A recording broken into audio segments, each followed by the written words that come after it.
You're listening to the Yoga Medicine Podcast. I'm your host, Rachel Land. This podcast brings you information and resources to enhance the therapeutic effects of your practice based on a deeper understanding of anatomy, physiology, and the integration of modern science and research with traditional practices and experiences.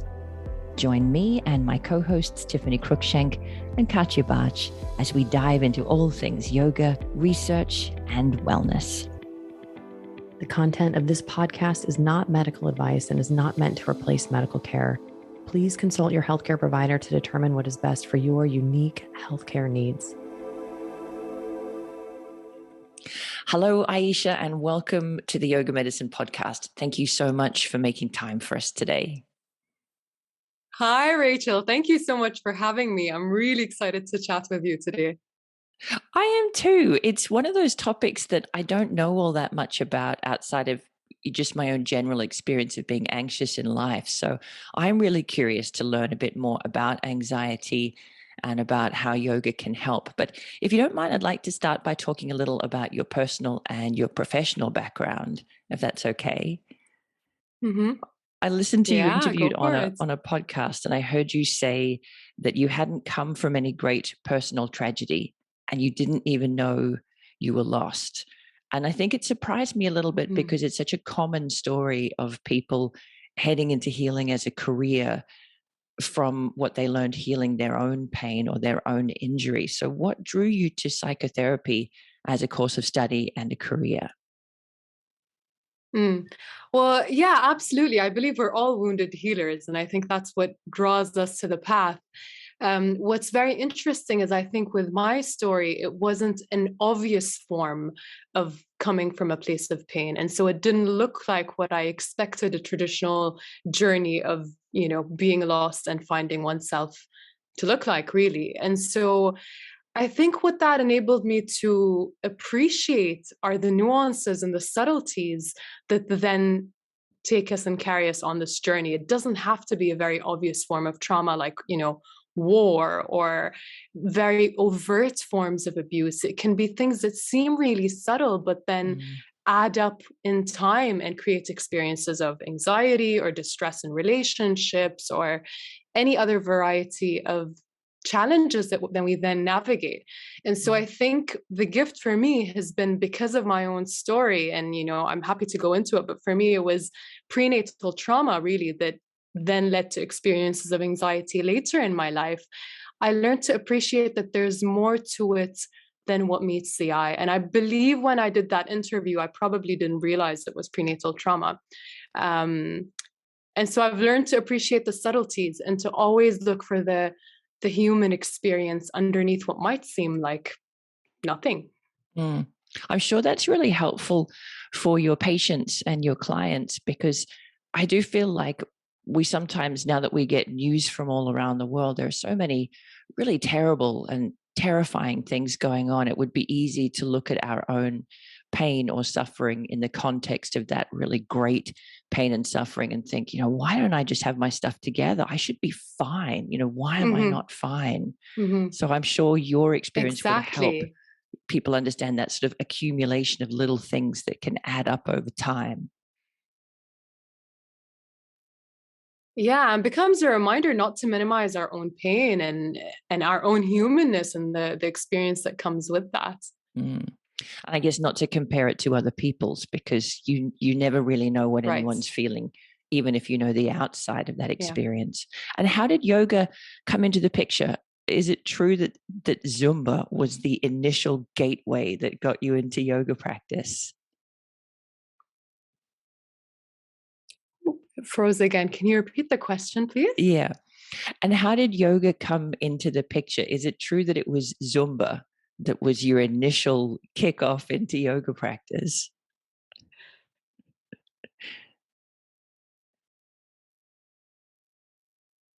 It was. So I was just taking a bunch of random gym classes with a group of friends, and Zumba was the first one, and we thought it was absolutely hilarious. But it gave me a taste of what it's like to connect to my body and experience myself in a new way. And then I tried a yoga class and thought, wow, this is interesting. This is different. And for me, where it began is I was enamored with the process of balance. And I fell in love with arm balances and the idea of there's this just very intricate sweet spot where it feels effortless. And so the beginning of my yoga journey, I was just interested in chasing shapes. And I look back now and it's so interesting because now I'm all about the relationship that we develop with ourselves and our bodies in the process. Mm. I love that. And I love that it came from arm balances in particular, because it's almost like they had their big peak and now they almost get a bad rap, and we should be focusing on things that are, more subtle, or but whatever gets you interested. And I agree with you. For me, it's Mhm. standing balance more than arm balances. But there is that really beautiful balance between trying too hard and not trying enough. And if you get the balance wrong, you can't get yourself poised. It really does need to be a balance of Mhm. give and take, or effort and ease, or strength and softness. And it really requires a sense of humor, which really is life, right? Yeah, you And can't we take it too now know from seriously. modern research, absolutely, and we know from modern research now that proprioceptive awareness and the way we work with our vestibular system is essential in supporting mental health. So now I'm a big fan of balancing poses for a whole other reason, Oh, which is great. the complementary role they play. Yeah. Oh, I look forward to diving into that when we talk about yoga tools specifically. That's fascinating. So how did that pathway from the gym classes and Zumba and then chasing shapes turn into teacher training? What did that journey look like? So I injured my lower back in a class that was a fusion of yoga and Pilates, and I got really Ah, curious about what was happening, and I started to research, what's going on with my lower back and what causes lower back injuries, and why is it that bow pose can lead to lower back pain, and I started to read about it. And I read about anatomy and I just fell in love, and my inner nerd just like flourished into life. And this is where my love for therapeutics began. And so I delved into yoga as a modality that really supported our connection to, and even more than supported our connection at that point in time, to me, it was empowered us to be able to work with what shows up in our bodies and find a sense of ease and comfort. And it began on a physical level and then eventually transitioned into blending psychotherapy with it. But yeah, it was an injury that led me there. interesting. And had you already been studying psychotherapy? What was the timeline like between teacher training and? Yeah, I studied psychotherapy a few years after teacher training. So I was Mm, always interested in psychology. I always read about it, but I never thought I'd pursue it as a career. And the only reason I took the psychotherapy training was because I had several of my yoga students come up to me at times and say, you know what? I'm less angry on the road. Or I used to cry myself to sleep. And now when I cry, I remember to, take a deep breath. And then that helps me feel better as I'm crying. And that comforts me. And I mm, found that feedback was the feedback I got most excited about and cherished the most, is when people said, this isn't a yoga class, this is therapy. And so I figured, I might as well study it so I actually know what I'm doing instead of like just showing up and having people go, this is therapy. I felt like I was treading on like sensitive territory there. And I wanted mm. to make sure I was qualified enough to be able to provide a therapeutic experience in a movement space, really. And then halfway through my training, realized I actually love the work of psychotherapy, and this is something I'd like to pursue as well. And so I now do the psychotherapy work individually, and then I use yoga as a kind of way to deepen our embodiment and our relationship with ourselves. Mm. That's great. And I really love that you hit on something there that I think, well, I hope all yoga teachers heard, especially newer yoga teachers. We all have people say things at the end of class, even if it's just, oh, that was nice. Thank you very much. your response as a teacher to it, noticing which feedback was the feedback that got you excited, that's such an important insight that I think Mm, all yoga teachers need to be curious about. When people say X, I feel yeah. Y. What's the kind of feedback that gets me Mm, most excited about my choice of work? And that's what led you down this mm. career pathway. But even if you'd stayed a full-time yoga teacher, that might have given you insight into where you wanted to specialize or where you wanted to focus your energy and attention. That's great. That's smart. Absolutely. It gives so much clarity on what our purpose is, right? And what lights Hmm. our fire. And when we work with people, it's so essential to stay grounded in ourselves and what really feels most true and aligned to us. Mm. And to me, noticing where my excitement is and getting curious about where I feel that spark when I get a type of feedback was what led me to find that. Yeah, I love that. And we're talking today about anxiety. That's the direction that we're heading in. And I feel like this is it's a tough one to talk about in the sense that it's a normal and healthy response to some of life's stresses until it isn't, I guess. But it's something that we all experience at times in our lives. And I'm sure it helps us in many ways to kind of focus our attention and to respond to stresses appropriately. And so it's kind of difficult to find that fine line. I guess the thing is to experience it appropriately. So maybe we Mhm. sort of set the scene by talking about what anxiety is and why we need it, and maybe how we experience it in our bodies and our minds, just to make sure that we're all on the same page. Yeah, I love that question. Yeah, anxiety is so subjective, and I think the more simplified way to talk about it, so that we can all have a universal shared sense of where we're going with it, is it's when something in our system perceives a threat, whether actual or subjective. Mm. And therefore, our internal alarm system kicks in and goes, okay, we've got to be on alert. We've got to do something about something. And for some people, it can feel like, elevated heart rate, or for some people, it's a shortness of breath or quicker breaths. For some people, it's a sense of dizziness or nausea or tingling. And for some people, it's like a sense of fuzziness in the quality of thoughts. For Mm. others, it's when our thoughts are racing. So it really varies from person to person. Sometimes my friends talk about anxiety and they go, I start crying uncontrollably, which is interesting for me because for me, I find that I want to cry, but it's frozen. And so it really varies from person to person. And it also varies depending on the trigger. So even for an individual person, certain triggers might elicit specific bodily responses, while other triggers might elicit others.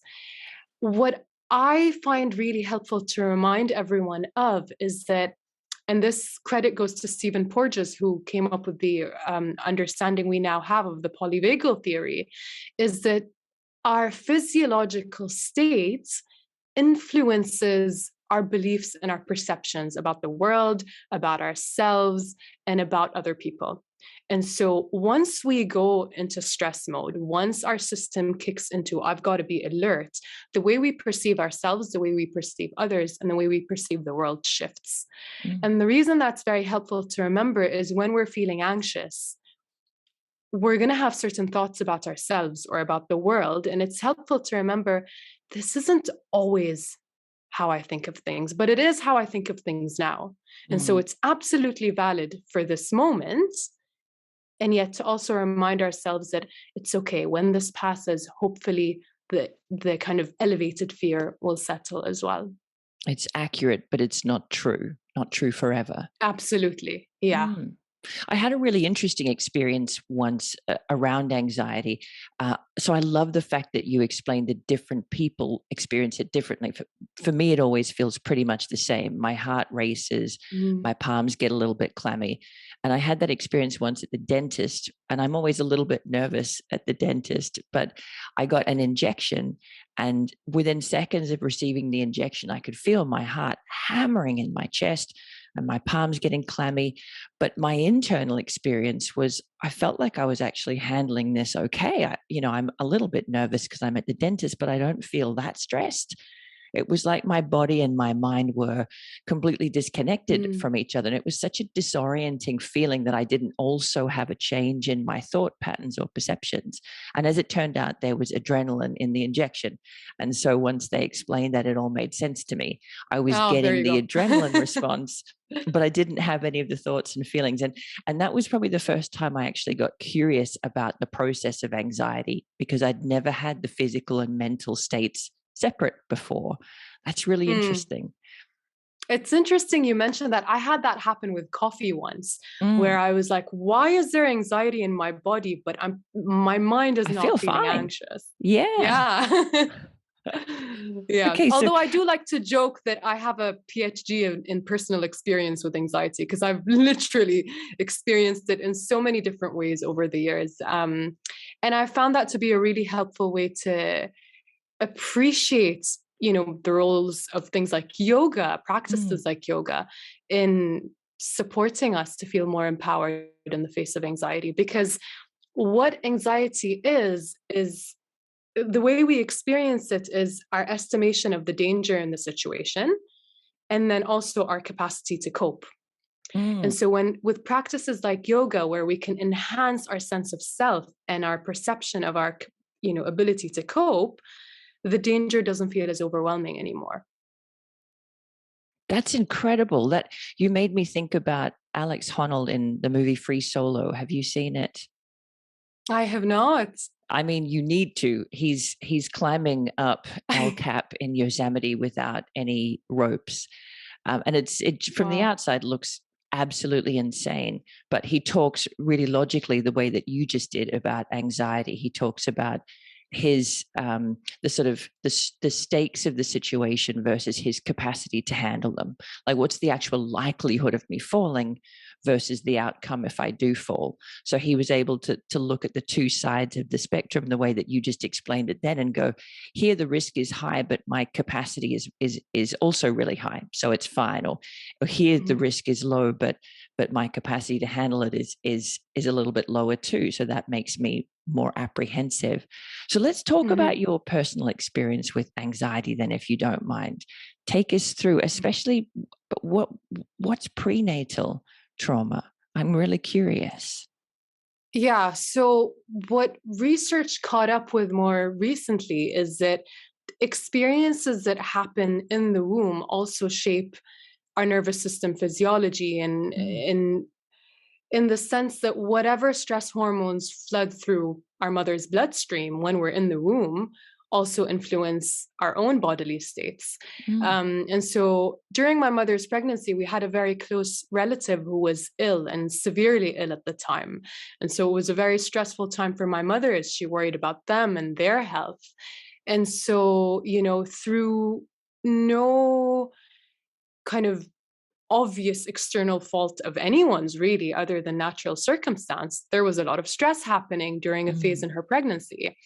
And what I found out years into my psychotherapy journey as a client was that contributed to my sense of fear of when there are stress hormones in my body. And so to me, what anxiety looked like is whenever I felt anxious, I would feel anxious about the fact that I felt anxious. ah, And that would create like a kind of a very unhappy little loop, feedback exactly, loop. yeah, it's kind of Yeah. like a snowball effect, right? And what I found working with clients is that's actually pretty common, is that Mm. there's the feeling and then a layer of feeling about the feeling, and then we have a feeling about the feeling about the feeling, and it continues to escalate, I see which that. is where mindfulness comes in. Mm. Yeah, I was just Because going to then say, I the see that with ability to, hot flushes, because people get hot and they get sweaty, but then they get super stressed about being hot and there sweaty, you and go. then it makes it Yeah. all worse, and they're, yeah, completely suffering. Yeah. And so with mindfulness, the ability to notice and go, oh, this is the Mm. experience I'm having. Oh, this is the reaction I'm having to the experience I'm having. We're Mm. able to notice the layers as they get added on. And when we take the judgments away, we can shed these additional layers so that we can then work with the essential feeling, and it becomes much easier to manage. And that's the one side of the set of scales that you were talking about before, the perceived threat of the situation and our capacity Hmm. to manage it. So mindfulness helps us decrease the perceived threat because we're taking off all of the extra layers that kind of built up on top. Exactly. Yeah. Mm. And what's interesting to complete, that answer to your question is, for the first, I don't know, 2 decades of my life, I barely had obvious experiences of anxiety. And so it showed up for me seemingly out of nowhere many years later. And what I learned later as a therapist is that our subconscious mind only allows things to surface when it knows we're ready to handle them. Oh, When it knows interesting. right, it's Mm. it's so incredible to know that our body and our subconscious mind are actually our allies, and that when something surfaces, it's an indicator that your nervous system trusts that you're now able to seek the resources that will help you overcome it and manage it. Wow. Oh, that's fascinating. Yeah. So this is why you were saying you didn't know that you were lost. You were wandering through life and you Mm. thought handling things fine. But as you kind of peeled Hmm. back the onion layers and got a little bit deeper, and your nervous system started to trust you with the information that was coming to the surface, it started giving you more. Oh, that's Yeah. fascinating. And that Yeah. really And tallies with it's my worldview of the body, which is the body only ever tries to help. And the patterns that it creates that, absolutely. people call compensation is just your body being really clever and going, I can find a way around that obstacle. Not a problem. Leave it with me. Mm-hmm. Yeah. And it's always giving you a message. Every challenging emotion we go through, every signal of pain in the body is really a form of communication. Mm. And if we simply bring our guard up and try to resist and push back, which I completely understand because I did it for a very long time, right? Especially with something like anxiety, it's not fun. It's very tempting to go, I want to resist you. And yet when we do that, and perhaps if the listeners are watching, they can maybe watch me and you do this. If we both reach our arms towards one another now, Rachel, and if I push my hand into yours, what does your hand naturally want to do? Push back. Push back, right? Mm. It's a biological law of resistance. And so if we fight against ourselves, we always lose. But if we welcome the uncomfortable emotional experience or the physical pain as a Mm. messenger, and we go, I'm not enjoying how this feels, but I'm going to trust that you're on my side. Let's have a conversation and figure this out. This Mm. is where healing happens. That sort of spaciousness, the softness that curiosity creates Mhm. also softens the experience. Instead of it having to Mhm. kind of harden up to meet your internal resistance, it melts a little bit and goes, okay, let's Yeah. look at the details. That, oh, I love that. That's a really beautiful visual.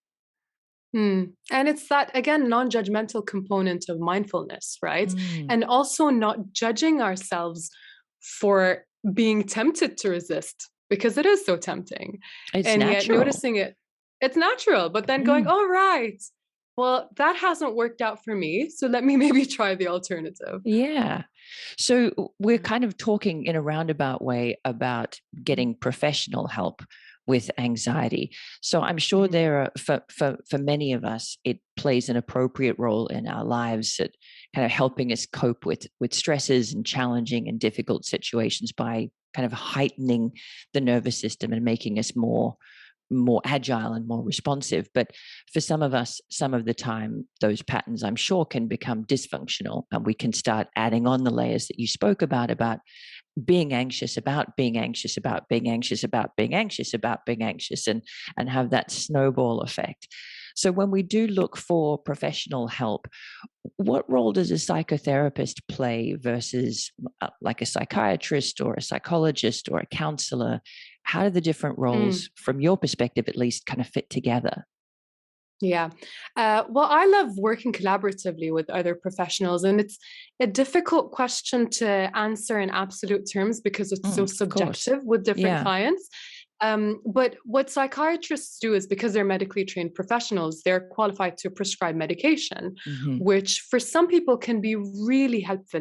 I've watched some people really flourish with the combination of psychiatric medication along with psychotherapy or counseling. Um, some people find that simply going to counseling or therapy and learning the tools and understanding their triggers can feel sufficient. It really varies and depends, and it's usually a conversation for the person to have with their psychologist or their therapist. The difference between counselors and psychotherapists versus psychologists is that psychologists are also qualified to diagnose, and they, based on that diagnosis, establish a treatment plan. Whereas I, as a psychotherapist, have no qualification to diagnose. I work with the human in front of me, and we work on exploring, again, triggers and narrative and attachment history and how that influences the emotional experiences we're having. And we work with a lot of coping tools. And sometimes that's what the person needs. But if we find that it's still impeding their quality of life, then we definitely talk about, well, what other helping professionals can we bring in? So a really similar place to somebody working with yoga therapeutically, where we can't diagnose and we can't treat, but we can still meet a human being and help them figure out what they're experiencing and what that looks like and feels like. Yeah, I can see how neatly those two parts of your career would dovetail together.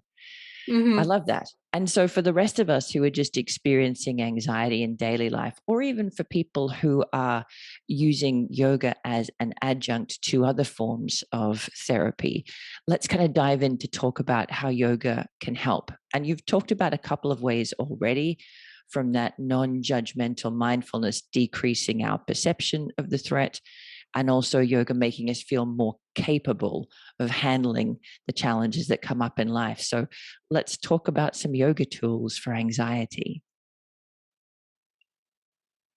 Ooh, okay. So where shall I one start? that I really love.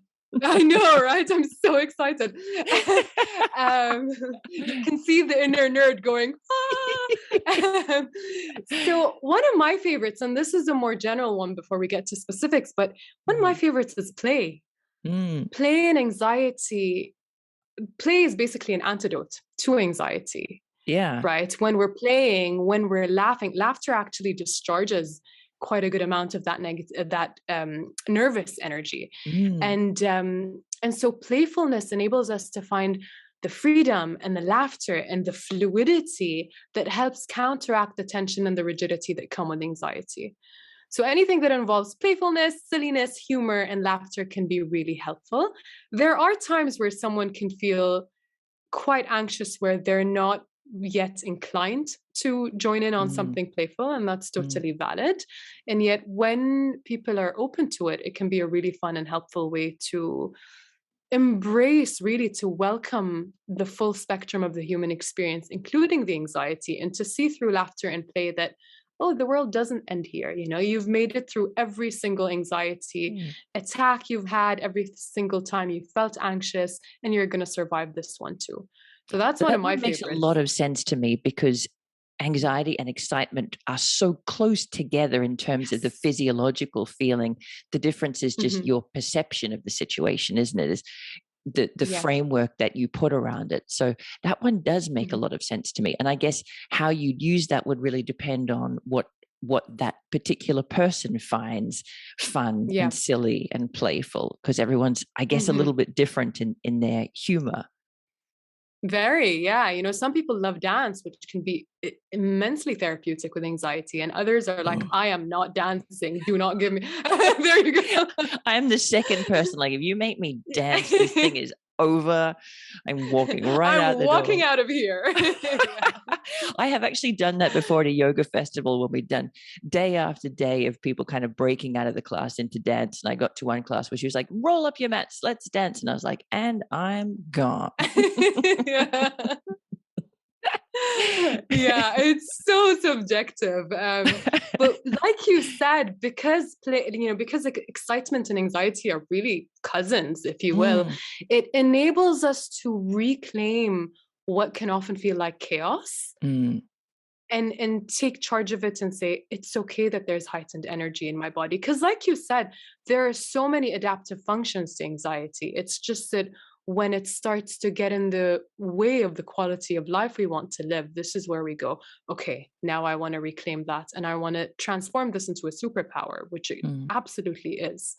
In fact, I heard you say something along these lines in a podcast where you were talking about people being smart, basically, the patterns that we come to label as maladaptive, they helped us for a really long period of time. Things work Mm-hmm. until they don't. So even just Mm-hmm. giving people permission to say, this anxiety has served me okay so far in life. It's protected me from some things. So thank you, body. Thank you, mind. But now it's time for something a little bit different. And even that makes space around the experience, I imagine, rather than them also adding on the layer of, I've been Exactly doing that. this wrong my whole life. Exactly, right? And it Mm, becomes because often for a lot of people with anxiety comes a sense of shame. And I mm, know that was absolutely the case for me. What is wrong with me? Why am I so fragile? Why yeah. am I getting so Why worked can't up I just about cope when everybody else can cope? exactly, Mm, I logically know that I'm safe here. So why is my body freaking out? And so to appreciate that this bodily response served us very well in the past. And mm, they may have been a time where it actually saved our lives, our mhm. emotional lives in a sense. And that it's totally valid. It's totally adaptive. It's just not fitting the context we're in right now. One of my favorite teachers, Gabor Mate, talks about it being like, with all coping patterns, really, it being like the winter coat you put on in winter that absolutely saved your life. And so the coat isn't bad, and you're not bad for putting the coat on. It's just that it's now summer and you want to learn how to take the coat off and Mhm. have it around in case you ever want to put it back on. I love that there's a real space that compassion, I think, creates, so that we take the Hmm. judgment away and we just get more curious about when it is appropriate, how much of Yeah. it's appropriate, is it appropriate now? I love that. Yeah. Yeah. So compassion is huge with anxiety. Mm, It warms the rigidity and the tension that comes with anxiety. And these are beautiful things that we can incorporate into our classes as yoga teachers, just as a theme, right? Like mm, radical compassion. Even in meditations at the beginning of class, just welcoming yourself as you are. If mm. there's any tension in your body, welcoming that as it is. If there's any ease in your body, welcoming that as it is. So there's so much space that we can explore and so much rich territory for us in terms of working with themes as yoga teachers. But then to get to more specific tools, we've got pranayama, which I absolutely love. Um, my personal favorite, or I think it is my personal favorite, is Nadi Shodhana, alternate nostril breathing, right? It's such a beautiful balancer. And it gives, what I love about it is Herbert Benson from who's a medical doctor in Harvard, I believe. I hope I'm not mixing up his credentials, but I believe he's with Harvard Medicine, and he was the person who coined the term the relaxation response, Oh, right? okay. Which is basically what we use as the kind of common language around the parasympathetic response of the nervous system. And he said that there are three essential components in order to allow the relaxation response to happen. And so the first one is an objective focus. The second one is done non judgmentally.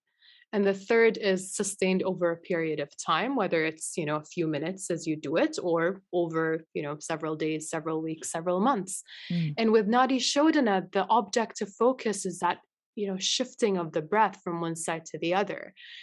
And it's pretty hard to judge it because we're literally just switching fingers. So it doesn't give you a lot of room to get judgmental about it. mm.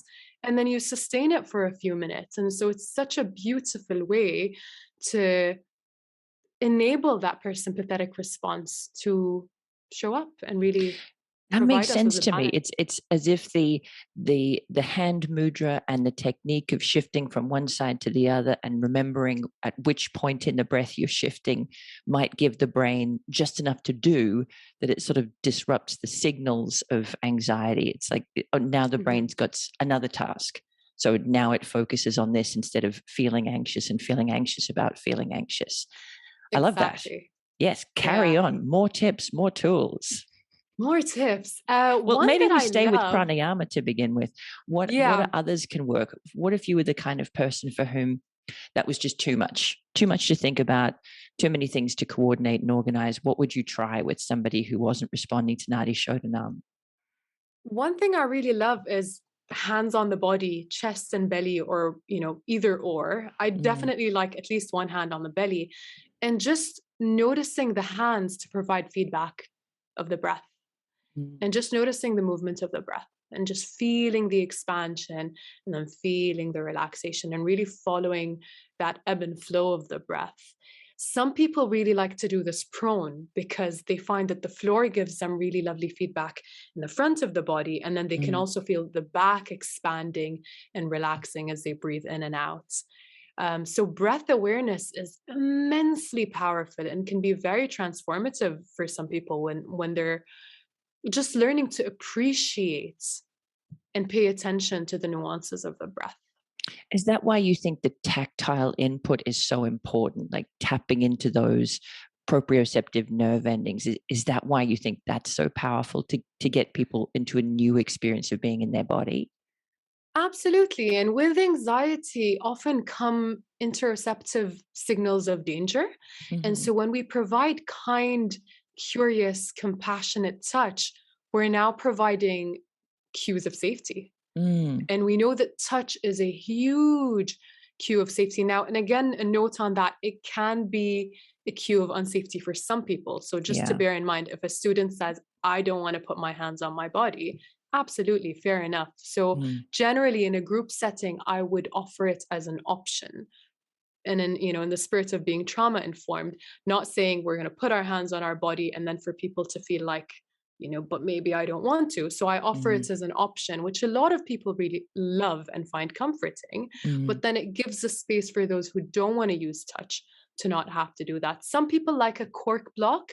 I think the first time I tried that out was in a training with Tiffany, and I loved the weight of the cork block on my belly as I was inhaling and exhaling. Yeah, Some I people like like that the floor sandbags. or the prop, they could be just one step more neutral than hands. I love that. Mm, Mhm. Yeah. One that I also like, but I tread, that territory I tread carefully, is working with breath holds and going very gradual, mm, because breath holds can trigger quite a significant amount of anxiety for some people. And I know for mm. me, when I was doing my yoga teacher training, every time we did breath holds, I could feel my upper traps go, and there was so much tension in my body. It was very valuable information for me to notice, but Mm. it took me years to be comfortable with breath holds. And I'm still not the biggest fan. Like, I'll still usually do a way shorter amount than, what the teacher cues. But it's Yeah. it's expanded with time. But what I love is, Max Strom teaches this in a way where he has you start with 1 second breath holds. And he always tells people, if you need to exhale before, go ahead and exhale before, but just know Mm. that your body will exhale when it needs to. So, reassuring people that our bodies will do what they need to do. And let's get curious about what happens in that 1 second, because your body, you can definitely hold your breath for 1 second and will definitely be okay. And Mm. the layer he adds to that I love is he goes, relax your face. Mm. Relax your face and relax it for the rest of your life. And that usually cracks people up, which then lightens the mood. And then they're more excited to try breath holds. And so, noticing again the added layers of tension, are we Mm. tensing up in our shoulders, in our face? And once we start to rewire those patterns with time, again, we're taking away the additional layers of tension, which creates more interoceptive cues of, huh, I can handle Mm. this better than I could before. I'm Mm. more comfortable with this layer of really simulated tension than I used to be before. And with time, we can gradually expand the breath holds. Mm. And I love the way that you create space around that practice, because I know when I'm a student and a teacher's cueing the breath and they count, I find the counting really challenging to deal with. It's really Yeah. difficult for me to synchronize my breath, my inhale, my hold, my exhale, my hold with their count. So when I Mhm. teach, I tend to just cue the practice. You'll breathe in, see how it feels to pause for a beat or two, not holding the breath, but just waiting until you feel ready to exhale. And so I make it more spacious and give people room to kind of explore how long, how much, how does it feel if I, and they probably don't get anywhere near as specific an experience, but at least it gets them curious, I think, about how it feels to pause with the lungs full or pause with the lungs empty. And how does it feel to be ready to breathe in? How ready do you want to be to breathe in before you want to take that breath? Yeah, that spaciousness. I love that. Yeah, and the noticing in and of itself is a self-regulatory practice. Mm, And so that curiosity that we evoke in and of itself enhances our ability to self-regulate. And that then enhances our sense of self and our perception of our ability to cope. And so that mm. takes us back again to that, The two sides of the two-sided scales. equation. Yeah. Mm. Are there any breath Mhm. practices that you just 100% don't teach in students that you know are experiencing anxiety?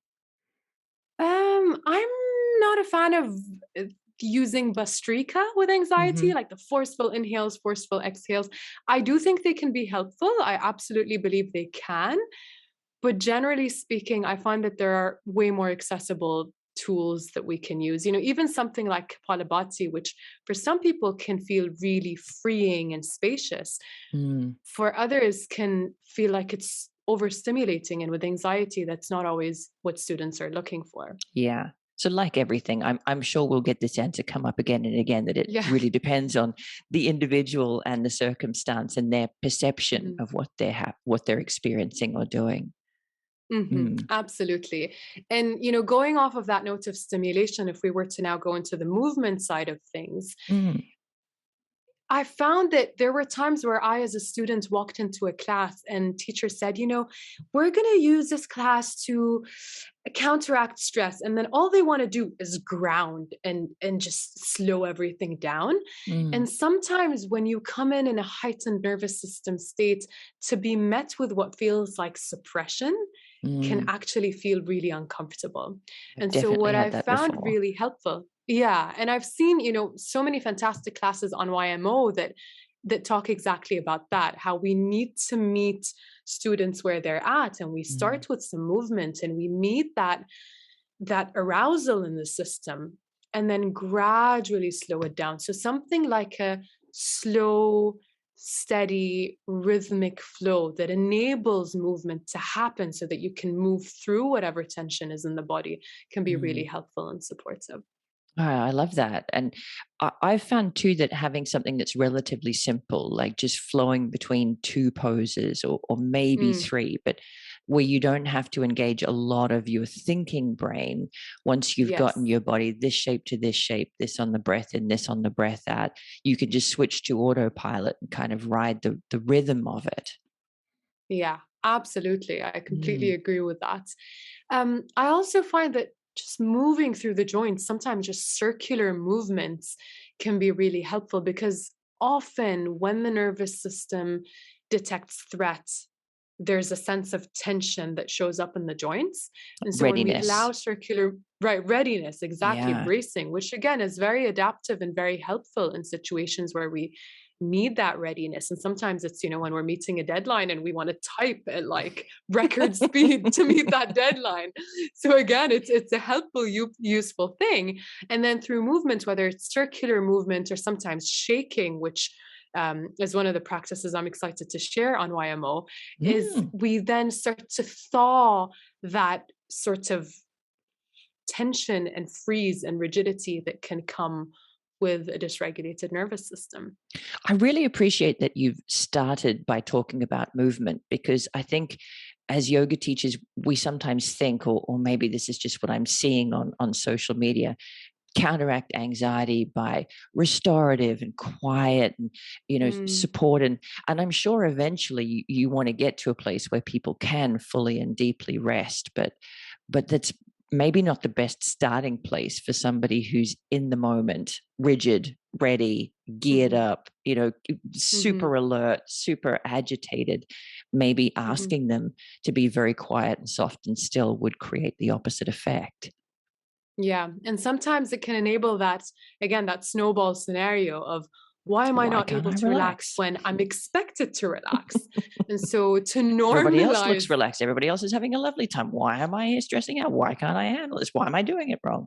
Mm. exactly, to normalize that urge to move, or and what Mm-hmm. I sometimes like to do even in a general restorative class is to offer people the option, and I say, you might find that your body wants to wiggle around for a bit, and if that's the case, go for it. And if Mm. your body goes, no, actually I just want to like flop into the pose, then go for Mm. that. And so to give people those options and to deliver it in a way where they can clearly tell that both are equally valuable, and Yes. for them to really check in with what their body needs, because then we're enhancing their internal levels of trust in knowing what Yes. they need and their capacity to Yes. follow through with that. I couldn't agree with this more. And I feel the same in yin too. And in my initial yin Mm, training, the rebound was always complete stillness. You would do the pose, you would come out, and then you would be completely still to notice what impact it had. And sometimes that felt great, but sometimes it felt horrible. So in my own yeah, teaching, I'm always encouraging people to come out of the pose and then notice what their impulse is. Do you feel like you need to move? What kind of movement? Do you feel like you want to be still? What position do you want to be still in? Because I feel like the more often we tell people hmm, what the appropriate response is, the less good they get at appreciating their body's own wisdom. This is what I need right now, not what you're suggesting, but my own instinct is what I think I need to follow. I kind of wish everybody had a little bit more exactly. of that permission in yoga and in life as well. Absolutely. And I feel like it's sometimes really empowering when we as teachers say, you know what, you are the boss of this practice. This is Mm, your yoga practice. I'm offering suggestions, but you're the expert on your body. mm, And understanding that, stillness can be really comforting and really relaxing at times, but can also feel triggering at other times. hmm. And for some people that can feel disempowering, and so to always offer the space for someone to move or wiggle or adjust as they need to. Mm. I love that. Do you hope is your aim in countering anxiety to eventually get people to a space where they can be still and the nervous system can really settle, or is that not necessary? What I find is that when I let go of having an agenda and a goal for them, their nervous system gets to where it needs to get to. And so the more I'm able to get out of the way, which is why I've, committed to going to therapy for life, to get my own my own hopes for my students and my clients out of the way.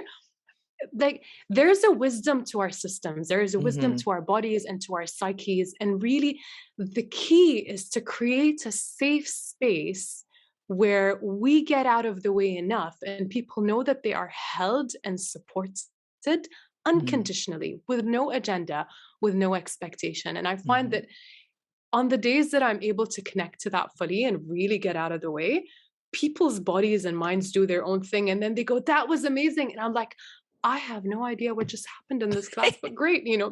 They did what they needed to do. Fantastic. Yeah, I find this very much true when working with the physical body too. If a student's Yeah. asking me, will I be able to? When will I really like inhabiting the space of a yoga teacher where I'm not their physical therapist. I'm not their doctor. I'm Mhm. not supposed to have those answers. And so it's really nice to go, I don't know. Bodies are really surprising. Let's see. Let's see where it takes Mhm. us. And even just Yeah, putting that space around things changes the experience so much to, oh, well, okay, let's get absolutely. curious. Hmm. Takes Yeah. away the And agenda. for sure. And I think the only agenda or the only goal I have is for people have a more to have more harmony in their relationship with their bodies and therefore Mm, with themselves. So that is mm, an agenda that I do have, and I'm quite vocal about it. Because then it doesn't matter if you will be able to go into stillness when you need to go into stillness, and you'll be mm. able to move and fidget when you need to move and fidget. And as long as there's an internal harmony, to me, the rest of it will work itself out as it needs to. Oh, 100%, because you're reminding them of that side of the set of scales that you are capable. You have the capacity to choose from the tools at your disposal, and you'll make the right decision when you're Mm, listening to the needs of your body. So that raises yeah. their sense of whatever comes up. I know I'll be able to handle it. Yes. So anything else that you want to say on the movement sphere before we move on to some other tools and techniques? I think this is what stands out to me. Yeah, we talked about Mm, balance, playfulness, again, moving and meeting the body where it's as, instead of trying to suppress enforce that heightened calm. energy. Yeah. Mm. Yeah. I To me, like that's that you what stands mentioned out. balance too. It just reminded me that for me, balancing, whether it's standing on your feet or standing on your hands, it kind of sits in a similar place to Nadi Shodhanam, where there's enough for the body to do and enough for the mind to think about that it might just disrupt those signals. Because it's very Mhm. difficult to think about other stuff while you're also trying to balance on your tiptoes or on one foot or on Mm, your hands. It sort of gets in the way of all of that and takes over in a way. Kind of might yeah. distract the brain long enough and give it a real task to do that when it's done, it's like, Mhm. okay, tick, did the thing, did the task. Mhm. Yeah. And I think there's a study, and I feel like I actually probably learned this from Tiffany. I think there's like an inverse relationship between, I might be attributing, I think I learned this with Tiffany, but something about an inverse relationship between proprioception and, And our perception of nociception. pain and Mm-hmm. nociception. Yeah. And so that also shows up in our emotional experiences. The better of a sense we have of where our body is in space, Mm, the more we're able to have a sense of competency of, I can manage this moment right here. And that mm, eventually ripples out into, well, if I can manage this, or if I can feel safe even in my wobbling within this, mm-hmm. where else can I then carry those qualities forward? And I think one of the things that I love to remind people about in their practice is that nothing that we do on the yoga mat matters. It's just a place to explore and experience. And so the skills that we can practice there where the stakes are really low, like nobody cares if Mm, you can stay in tree pose. Nobody cares if you can do crow. When I'm teaching, I don't even care if they can do crow, irrelevant. So if you can learn skills where the stakes are really low, then hopefully those skills will come back to you in life where the stakes might be a little bit higher. yeah. Mm. What about meditation? Do you have meditation and mindfulness techniques? I know you do because you've spoken about the importance of non judgmental attention already that could be helpful. Mm. Yeah, meditation is an interesting one because Mm, for a lot of people who experience anxiety, traditional seated meditation can feel really unpleasant and unhelpful. I know, my therapy supervisor doesn't recommend meditation for clients with anxiety. mm, That being said, there are always exceptions. I know that I loved meditating and kind of just taking myself into another world, even if it was focusing on the sensations in my body. To me, it took me away from the story and the interpretation that I was assigning to the mm. bodily sensations of nervousness or fear that I was experiencing. So I'm one of those, exceptional cases that actually liked meditation. But for a lot of people, traditional, yeah, I'm always one of the weirdos in everything you're gonna offer. And so, but I always like to remind teachers, especially in teacher training, to have a much wider variety of mindfulness tools to offer, because it Mm, doesn't have to be focusing on the breath, particularly if someone feels like their breath is short or challenging at the moment. And for them to focus on that can actually exacerbate what they're experiencing. mm, So sometimes it can be really helpful to use meditations that evoke other senses. Um, I love walking meditations. They give mm. you just enough to do, but it's so slowed down that you're doing something, but you get curious about it. I love MFR as a form of meditation. Mm. It gives you something to do, but there's so much mindfulness infused into that. I totally Um, agree. Getting curious about exactly what you're feeling and precisely where you're feeling it, and how does that differ to the other side? And if you come back, how does it differ to how it felt before? All that yeah. curiosity that it engenders. Yeah, and then the relationship that happens there between the tools and the fascia, Mm, we know fascia is directly correlated to the state of our nervous system, right? So many of all of our nerves are embedded in fascia.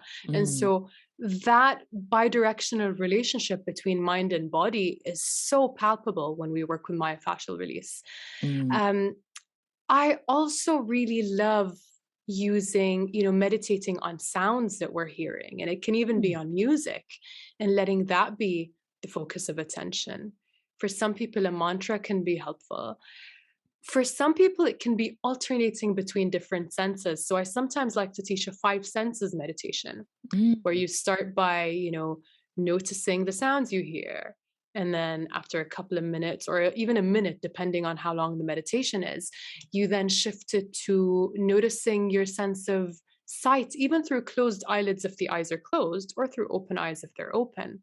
And, you just go from one sense to the other. And that can be a really helpful, again, kind of tangible thing to focus on for students when they don't want to focus on their breath and they don't want to completely turn inwards. Another one I really love is orienting. And again, this will be in one of the tutorials on YMO, but using the eyes and the neck to slowly and gently scan the space you're in. And the orienting response is deeply connected to our sense of safety as mammals. So Mhm. if you notice, when an infant or a puppy or a kitten walks into a new space and you watch what they do, they always look around using their eyes and their neck. They scan the environment for cues of safety and danger. Mm. They usually orient to something that feels like an object of safety or interest and curiosity. And then they go around and play. Mm. And so So, that's I one mean, that I I'm really really love. sensing some common themes here that when we think about anxiety, we go, okay, what's the complete opposite? Let's get people calm and quiet and still. Let's have them breathing slowly and long exhalations. But the point is, if you're meeting somebody who's at a state of vibration or agitation, you probably want to mirror to some extent that level of Mhm. activity to give it an outlet, to give it a vent. Mhm. And maybe Mhm. as people vent some of that stress and tension, they will become slower in movement or softer or quieter. Maybe they won't, but at least it gives it an outlet as opposed to that snowball cycle of noticing Mhm. what they're feeling and then stressing out about what they're feeling and that making them more anxious about what they're feeling, to give it an Yeah. outlet of some kind, whether that's Yeah. in a kind of breath work or in a kind of movement or in a kind of meditation. Yeah, That it's a couple of things. One being the outlet you just talked about, right? mm, We call it completing the stress cycle. So mm, instead of trying to impede the stress response, we allow it to complete itself and see itself through. that makes sense. And yeah, and so that's one of the things. The other one is providing them with a larger variety of ways to be mindful. You don't have Mm, to be quiet and still to be mindful, although mhm, those are fantastic. But you can also do it by looking around. What you do in the orienting response is it brings you into presence. You know, oh, I noticed a crease on that cushion that I wasn't aware of until I paid attention. That's mindfulness. mm, And when we make mindfulness so tangible, then you've given students a tool that they can very easily carry into their lives. mm, Another one that came to mind as I heard you reflect that back is using the voice. And so the vagus nerve that governs this transition between the sympathetic response and the parasympathetic response, or we can call it stress and action mode or the relaxation response. And I'm simplifying it because there are other layers to it. But if we were to just simplify it and say, stress and relaxation, the vagus nerve also innervates the larynx, the voice box, which is responsible for voice production.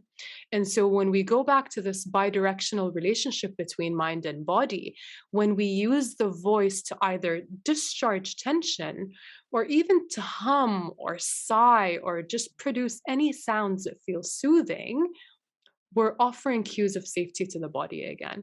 And that's why a lot of the time when people are in pain or even when a baby is crying, you hear that humming in their voice, just that of offering comfort to the body.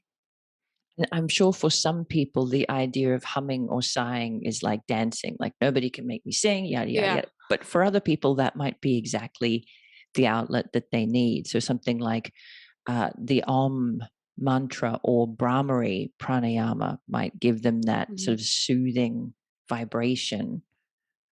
Mm-hmm. If And you, one I've found more people to be open to is a fake yawn. And I mm, always tell students, like, you cannot out weird me. So, if you're going to go with me on this, I promise you to be so dramatic. Like, no matter what you do, you're not going to look weird in comparison. And so we literally just fake a yawn with our voice and with our body. And so we kind of go, and I go, let's just exaggerate it and really dramatize it. And you're bringing in movement through the body. You're taking a big breath, but you're also using your voice. And usually people laugh. So then you've got that bonus of humor coming in. Well, that's fantastic.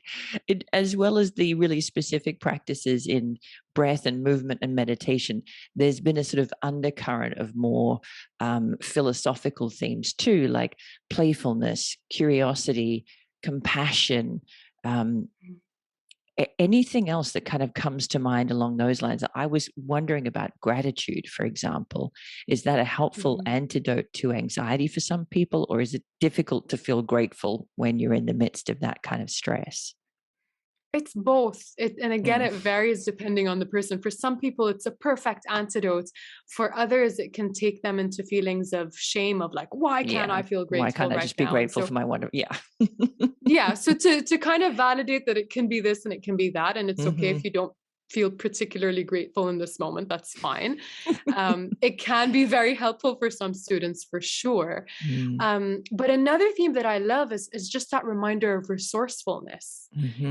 If and Tiffany does this a lot, and it's one of my favorite things about her teaching is when she has us, do something, whether on one side or even on both sides, and then to pause and notice what shifted, however subtle or obvious that may be. Because if me faking a yawn enables me to feel like 0.2% lighter than I felt before, I'll that take it. tells me that, yeah, I'll take it. That tells me that I can do something to change and alter my experience. And maybe if I explore other tools, then I'm going to feel more resourced. And it's like trying on different outfits and seeing which one fits your mood best today, which one Yes. feels good, Yes. and so really playing with all these different tools so that students can really realize, wow, I can do something about something. And That that brings up empowerment. another sort of undercurrent of theme, which is impermanence. This is something that we learn in Yes. yoga philosophy that I'm sure is immensely helpful. That, yes, this is what I'm feeling right now. 100%, this is what I'm feeling right now. But maybe in 5 minutes, I'll feel different. Maybe tomorrow, I'll feel different. Yeah, it's like, the yoga pose will end. And the yoga pose, really, if you think about it, is often simulated stress. And so if that simulated stress ends, that reminds me that stress in my life will end too. But then when I'm in that simulated stress, how do I support myself?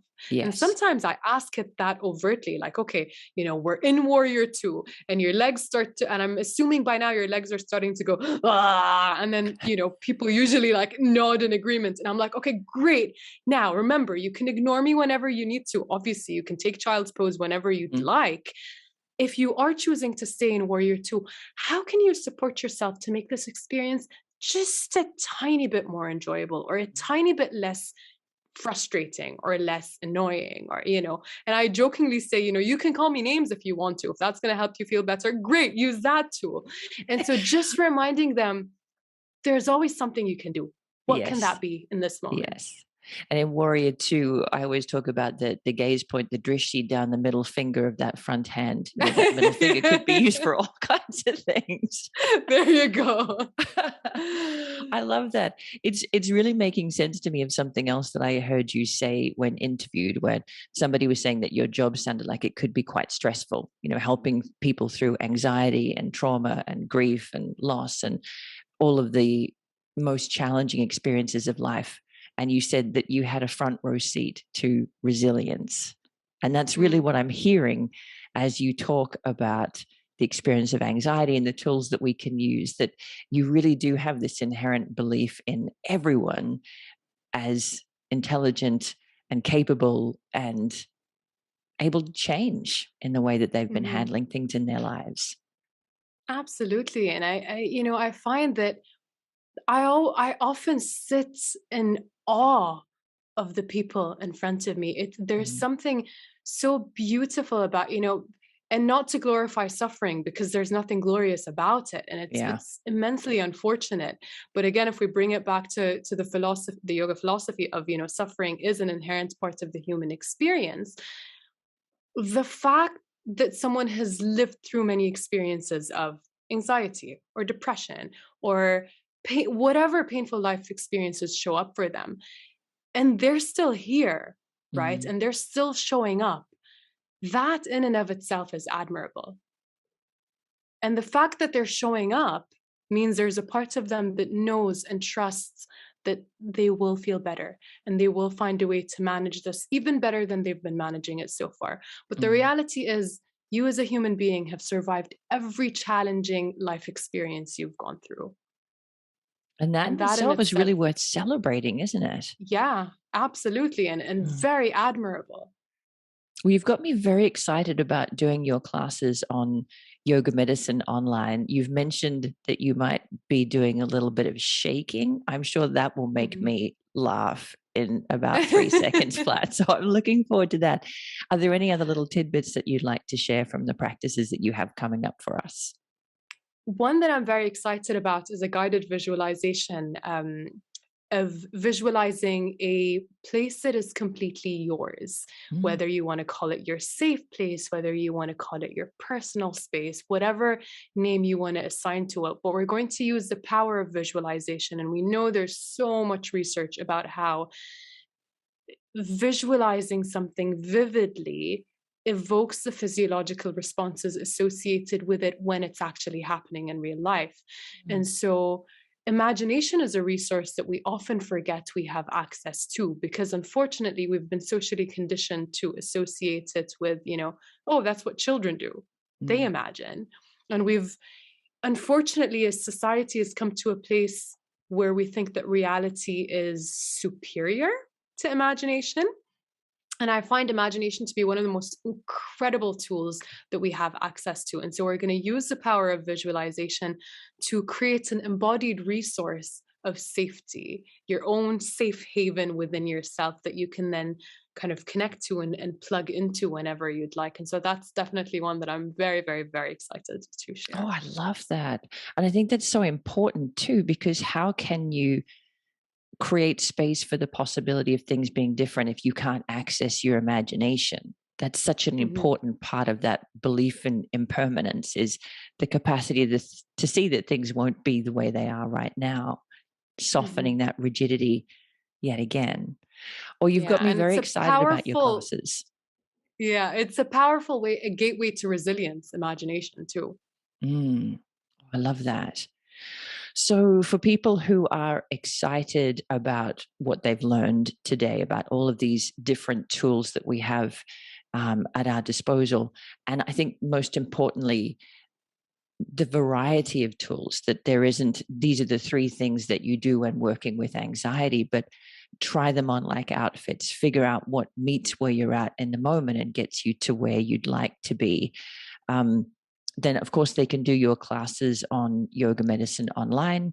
And we also have the yoga medicine mental health and wellness training for people who want to dive really deep into all aspects, all facets of mental health and wellness. But for people who are specifically curious about you, what you do and your thoughts and your attitudes and experiences, where would you direct people to find out more about you? So the easiest place would either be my website, which is the spelling of my name.com, or Instagram, which is also, again, my name spelled out. Mhm. I also have a podcast called Soft Strength, which I has love been that. on the, yeah, thank you. It's been on pause for the past year just because I've been juggling other projects, but I've had the joy of having conversations with some phenomenal people from so many different backgrounds, and just having conversations about how do we use all these different practices or insights to deepen our humanity. And it's a project that I'm very excited to bring back to life, hopefully really soon. Awesome. Well, we will link to all of those places in the show notes for people who are keen, who've just had their appetite whet by what you've talked about today. I really appreciate your time. I've gotten so much out of our conversation. So, Aisha, thank you so much. Thank you so much, Rachel. I had such a great time talking to you.